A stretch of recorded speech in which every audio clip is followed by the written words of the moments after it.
Tomorrow, voters will be heading to polling stations in South Korea to select a new National Assembly member.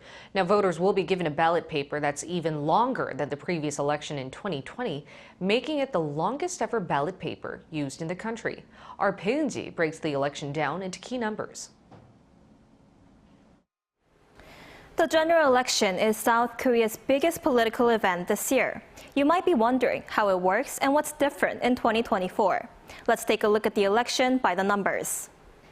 The voting age in South Korea is 18 after the country lowered the age limit from 19 in December 2019.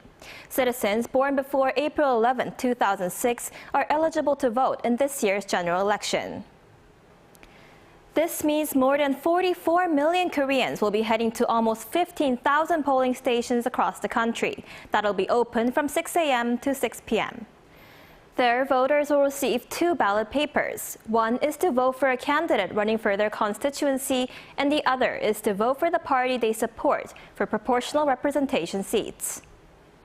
This year, the ballot papers for proportional representation seats are the longest ever used in Korea. It's 51.7 centimeters long, as 38 parties have registered to battle over these seats.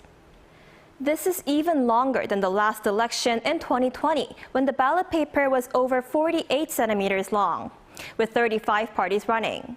Before that, in 2016 and in 2012, the papers were about 30 centimeters.